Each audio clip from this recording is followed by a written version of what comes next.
وَقُلْ جَاءَ الْحَقُّ وَزَهَقَ الْبَاطِلُ إِنَّ الْبَاطِلَ كَانَ زَهُوقًا۔ اے نبی، آپ کی امت کے کچھ لوگ ایسے بھی ہیں وَيُؤْثِرُونَ عَلَىٰ أَنفُسِهِمْ وَلَوْ كَانَ بِهِمْ خَصَاصَةٌ، کہ خود ضرورت مند ہیں، اس کے اوپر اپنے اوپر دوسروں کو ترجیح دیتے ہیں۔ اگر قربانی کرنے کا مقصد صرف جانور ذبح کرنا ہے تو سمجھ لیجئے یہ قربانی کا مقصد نہیں ہے۔ قربانی کا مقصد یہ ہے کہ اگر ضرورت پڑ رہی ہے، میرا بھائی پریشان ہے، میں اس کی پریشانی کو دور کروں، اگرچہ کہ میں پریشان ہوں، اپنی پریشانیوں کو بازو رکھیں۔ میرا بھائی، میرا بہن، میرا پڑوسی، میرا رشتہ دار میرا کام کا زیادہ مستحق ہے، آپ اس کو فائدہ پہنچانے کی کوشش کریں۔ اسی کا نام ایثار ہے۔ وہی قوم کامیاب ہو سکتی ہے جس کے اندر ایثار اور قربانی کا جذبہ ہے۔ وہ قوم کبھی کامیاب نہیں ہو سکتی جس کے اندر ایثار اور قربانی کا جذبہ نہ ہو۔ آج ہمارے معاملات کیا ہیں؟ ہم آج اپنے بھائی کے لیے ایک بالغ جگہ چھوڑنے کے لیے تیار نہیں ہیں، ہمارے ایک بھائی کے لیے زمین کا ایک حصہ چھوڑنے کے لیے تیار نہیں ہے، ہمارے ایک بھائی کے لیے ایک کھڑکی کھول لینا، اس کے لیے ہوا کا انتظام ہو جائے، یہ ہمارے لیے پسند نہیں ہے۔ پانی کا ایک گھڑا اسے چھوڑ دیں، یہ ہمیں پسند نہیں ہے۔ تو بتائیے یہ اس امت کی کامیابی کیسے ہو سکتی ہے جس قوم کے اندر ایثار نہ ہو، جس قوم کے اندر قربانی کا جذبہ نہ ہو؟ پھر بتائیے کیا وہ قوم کامیاب؟ علیہ السلام کو آواز لگاتا ہے وَنَادَيْنَاهُ أَن يَا إِبْرَاهِيمُ قَدْ صَدَّقْتَ الرُّؤْيَا إِنَّا كَذَلِكَ نَجْزِي الْمُحْسِنِينَ۔ اے ابراہیم، ہم نے جو خواب تم کو دکھایا تھا تم نے اسے سچا کر دیا، تم نے اپنی خواہش کو ہماری رضا کی خاطر، ہماری خوشنودی کی خاطر اپنے بیٹے کو تم قربان کرنے کے لیے تیار ہو گئے۔ اے ابراہیم، ہم تمہیں اس کا بہترین بدلہ دیں گے۔ بدلہ یہ ہوگا کہ تمہاری اس سنت کو قیامت کی صبح تک یاد رکھا جائے گا۔ اعوذ باللہ من الشیطان الرجیم، بسم اللہ الرحمن الرحیم۔ وَيُؤْثِرُونَ عَلَىٰ أَنفُسِهِمْ وَلَوْ كَانَ بِهِمْ خَصَاصَةٌ۔ محترم حضرات، تمام قسم کی تعریفیں، حمد و ثنا، کبریائی اور بڑائی اسی اللہ رب العالمین کے لیے جو تمام جہانوں کا مربی و پالنہار ہے۔ درود و سلام نازل ہوں تمام انبیاء علیہ السلام پر، خصوصاً میرے اور آپ کے نبی تاجدار مدینہ حضرت جناب محمد رسول اللہ صلی اللہ علیہ وسلم پر۔ آپ تمام کو سب سے پہلے میں عید الاضحیٰ کی مبارکبادی دیتا ہوں اور دعا کرتا ہوں کہ جن لوگوں نے قربانیاں لالی ہیں اللہ تعالیٰ ان کی قربانیوں کو قبول فرمائے، اور جو لوگ حالات کی تنگی کی وجہ سے قربانی نہیں کر سک رہے ہیں اللہ تعالیٰ ان کی نیتوں کی وجہ سے اللہ ان کو قربانی کا ثواب عطا فرمائے، آمین۔ قربانی کے بہت سے مقاصد ہیں، ان میں سے دو مقاصد بیان کر کے اپنی بات کو ختم کر دوں۔ قربانی کا ایک مقصد ہے ایثار اور دوسرا مقصد ہے قربانی۔ ایثار کہتے ہیں خود ضرورت مند ہو کر دوسری ضرورت کو پورا کرنا، اور قربانی کہتے ہیں اپنی پسندیدہ چیز کو اللہ کی رضا کی خاطر کر دینا۔ تو یہ دو جملے آج کے خطبے میں لے کر کے جائیں، اللہ ہم سب کو عمل کی توفیق عطا فرمائے۔ قربانی کا مقصد دیکھنا چاہتے ہیں تو حضرت ابراہیم علیہ السلام کی زندگی سے، آپ کے واقعے سے لے سکتے ہیں۔ حضرت ابراہیم علیہ السلام 80 سال سے زیادہ عمر ہو گئی، آپ کو اولاد نہیں ہوئی، رب سے دعا مانگتے رہے رب ہب لی من الصالحین۔ 80 پر 6 سال کے بعد آپ کی دعا قبول ہوئی۔ بڑی تمناؤں، خواہشوں، منتوں، مرادوں کے بعد حضرت ابراہیم علیہ السلام کی خواہش کو اللہ نے پورا فرمایا۔ جب بچہ بڑا ہوتا ہے تو ماں باپ اپنے بچے سے امید رکھتے ہیں کہ ہمارا یہ بیٹا بڑا ہو کر ہمارے بڑھاپے کا سہارا ہوگا۔ حضرت ابراہیم علیہ السلام کی بھی یہی چاہت تھی، آپ کی خواہش تھی کہ میرا بیٹا بڑا ہو کر میرا سہارا بنے۔ جب بیٹا جوان ہو گیا، اللہ تبارک و تعالی نے حضرت ابراہیم سے خواب کے ذریعے سے کہا کہ اے ابراہیم، آپ کی جو سب سے پسندیدہ چیز ہے آپ کا بیٹا، آپ اسے ہمارے لیے قربان کر دیں۔ اللہ اکبر۔ حضرت ابراہیم علیہ السلام حیران ہیں کہ دنیا کے اندر کبھی کوئی کسی نے اپنے بیٹے کو قتل نہیں کیا، بیٹے کے گردن پر چھری نہیں چلائی، اللہ کا حکم ہے۔ اور حضرت ابراہیم علیہ السلام نے اللہ سے نہیں پوچھا پروردگار میرے بیٹے کا قصور کیا ہے، میرا قصور کیا ہے، کس وجہ سے میں اپنے بیٹے کو ذبح کر دوں۔ آپ نے سوال نہیں کیا، آپ بیٹے کے پاس گئے، کہا یا بنیا انی ارا فی المنام انی اذبحک فانظر ماذا تری، اے بیٹے میرے رب کا حکم ہے کہ میں تجھے ذبح کر دوں، تیری رائے کیا ہے۔ اللہ اکبر۔ بیٹا بھی بڑا فرما بردار تھا، کہا یا ابت افعل ما تؤمر ستجدنی انشاءاللہ من الصابرین، اے ہمارے ابا، اللہ نے جو آپ کو حکم دیا ہے آپ اسے کر گزریے، انشاءاللہ آپ مجھے صبر کرنے والوں میں سے پائیں۔ حضرت ابراہیم علیہ السلام نے رب کی رضا کی خاطر اپنے بیٹے کو زمین پر لٹا دیا، ہاتھ میں چھری لی، گردن پر چلا رہے تھے۔ اللہ اکبر۔ اس سے پہلے اس آسمان و زمین نے کبھی اس واقعے کو نہیں دیکھا کہ ایک باپ اپنے بیٹے کی گردن پر چھری چلا رہا ہو۔ اللہ رب العالمین کی رحمت جوش میں آتی ہے، اللہ ابراہیم علیہ السلام کو آواز لگاتا ہے، وَنَادَيْنَاهُ أَيَّا إِبْرَاهِيمُ قَدْ صَدَّقْتَ الرُّؤْيَا إِنَّا كَذَلِكَ نَجْزِي الْمُحْسِنِينَ، اے ابراہیم ہم نے جو خواب تم کو دکھایا تھا تم نے اسے سچا کر دیا، تم نے اپنی خواہش کو ہماری رضا کی خاطر، ہماری خوشنودی کی خاطر اپنے بیٹے کو تم قربان کرنے کے لیے تیار ہو گئے۔ اے ابراہیم ہم تمہیں اس کا بہترین بدلہ دیں گے، بدلہ یہ ہوگا کہ تمہاری اس سنت کو قیامت کی صبح تک یاد رکھا جائے گا۔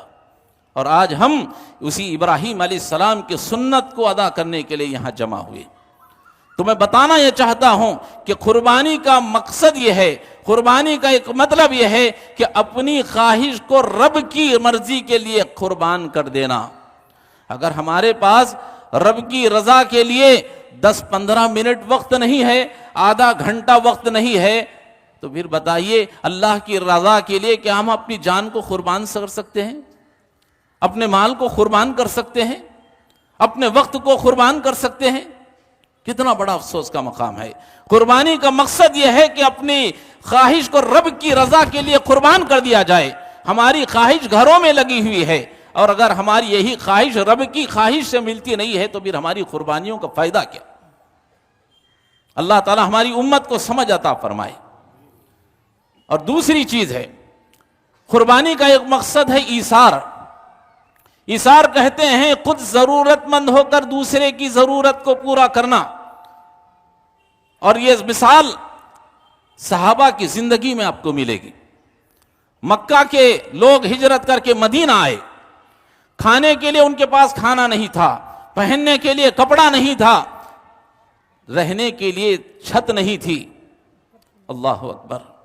مدینہ کے صحابہ نے جو مثال پیش کی ہے، قسم خدا کی تاریخ بیان کرنے سے قاصر ہے۔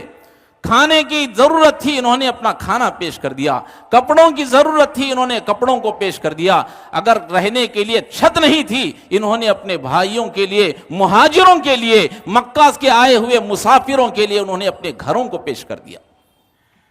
میں کئی مثالیں دے سکتا ہوں، وقت نہیں ہے، ایک چھوٹی سی مثال بیان کر کے اپنی بات کو ختم کر دیتا ہوں۔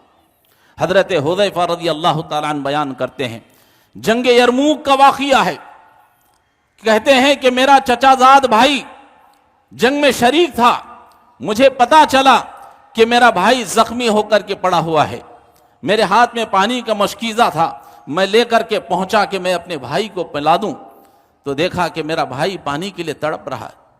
حضرت حذیفہ کہتے ہیں جب میں اس کے پاس پانی پلانے کے لیے پہنچا، قریب تھا کہ میں اسے پانی پلاتا، بازو سے آواز آتی ہے، مجھے شدت کی پیاس لگی ہے، کوئی ہے مجھے پانی پلا دے۔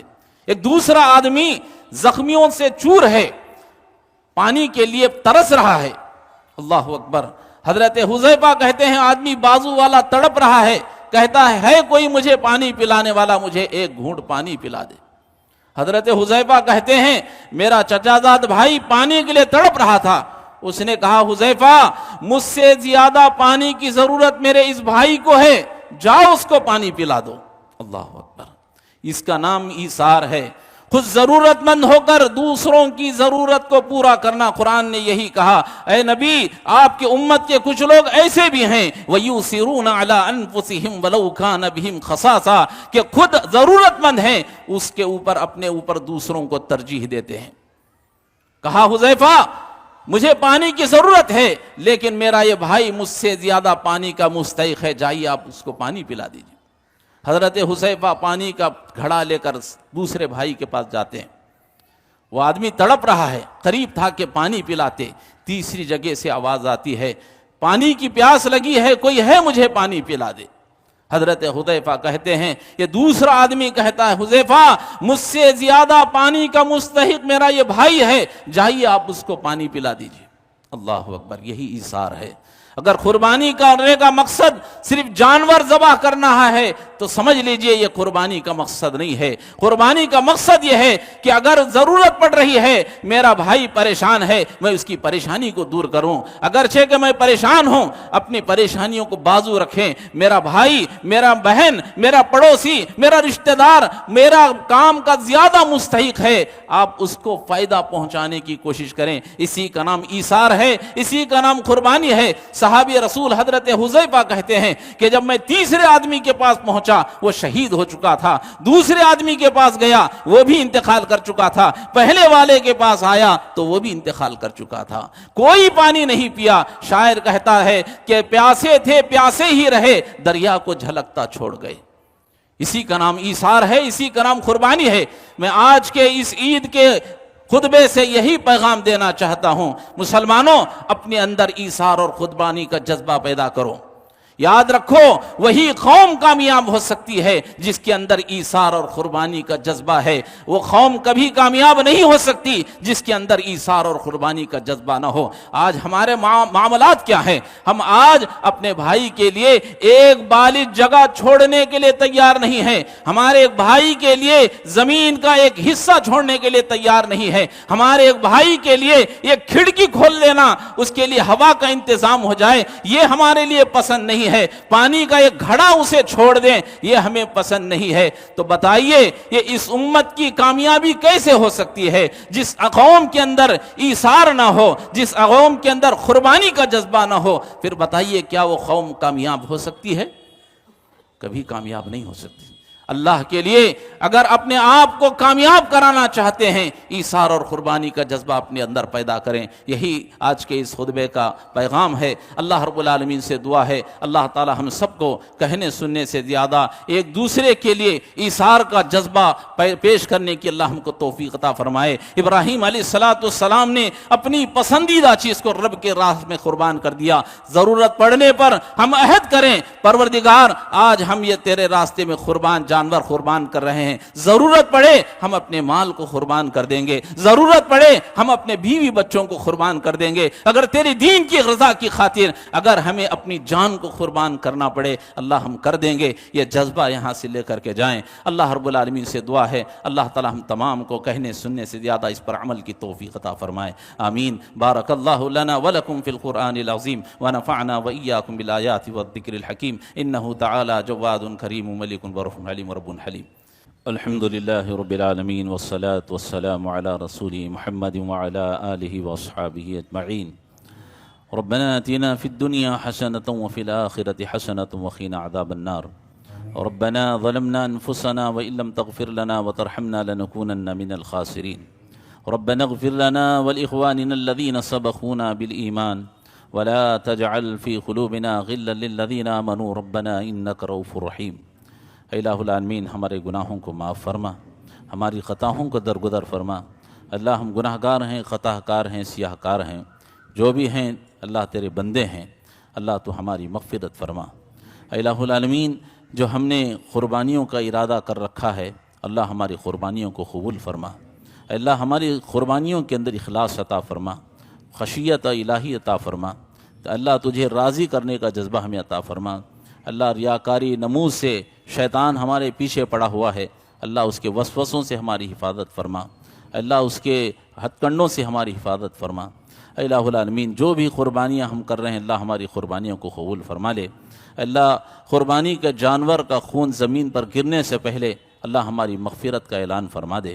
الہ العالمین، اے اللہ جو لوگ قربانیاں نہیں کر سکے ہیں استطاعت نہ ہونے کی وجہ سے، اللہ ان کو استطاعت نصیب فرما۔ اے اللہ نیتوں کو قبول فرما کر اللہ ان کو قربانی کا ثواب عطا فرما۔ اے الہ العالمین، اے اللہ ہم عید کے اس موقع پر اللہ ان لوگوں کے لیے دعا کرتے ہیں جو اس وقت بیمار ہیں، ہسپتالوں میں ایڈمٹ ہیں، گھروں میں ہیں، اللہ ان تمام کو صحت کاملہ عاجلہ نصیب فرما۔ اے اللہ ان شفاء کاملہ عاجلہ نصیب فرما۔ اے اللہ جو ہمارے بزرگ اس وقت انتقال کر چکے ہیں، ہماری مائیں بہنیں، اللہ ہم ان سب کے حق میں مغفرت کی دعا کرتے ہیں، اللہ ان سب کی مغفرت فرما دے۔ اے الہ العالمین، اس عید کے موقع پر جو دوسرے ملک کے لوگ ہیں، اللہ جتنے ہمارے مسلمان بھائی ہیں اس وقت عید کے وقت بھی وہ پریشان ہیں، اللہ ان کی پریشانیوں کو دور فرما دے۔ اللہ غیب سے ان کی مدد فرما دے، اللہ غیب سے ان کے لیے کپڑوں کا انتظام فرما دے، اللہ غیب سے ان کے لیے قربانی کے گوشت کا انتظام فرما دے۔ اللہ ہم کو ان قربانی کے اندر یتیموں، مسکینوں، بیواؤں کا خیال کرنے کی توفیق عطا فرما۔ اللہ ہمارے پڑوسیوں کا خیال کرنے کی توفیق عطا فرما، رشتہ داروں کا خیال کرنے کی توفیق عطا فرما۔ الہ العالمین، جو کچھ بھی ہم نے اللہ ذی الحجہ کے ان 10 دنوں میں عبادتیں کی ہیں اللہ ہماری ان عبادتوں کو قبول فرما لے۔ الہ العالمین، ہم سب کی دعاؤں کو قبول فرما لے۔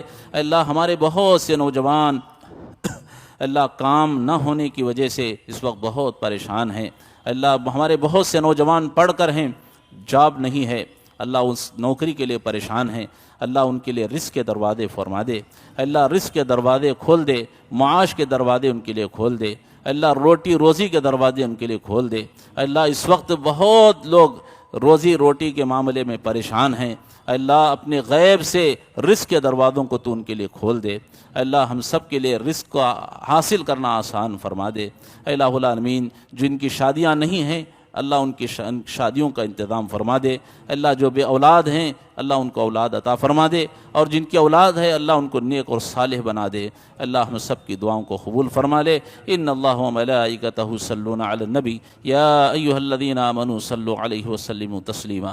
اللهم صل على محمد وعلى آل محمد كما صليت على إبراهيم وعلى آل إبراهيم إنك حميد مجيد اللهم بارك على محمد وعلى آل محمد كما باركت على إبراهيم وعلى آل إبراهيم إنك حميد مجيد وصلى الله على خير خلقه محمد وعلى آله وأصحابه أجمعين برحمتك يا أرحم الراحمين والحمد لله رب العالمين۔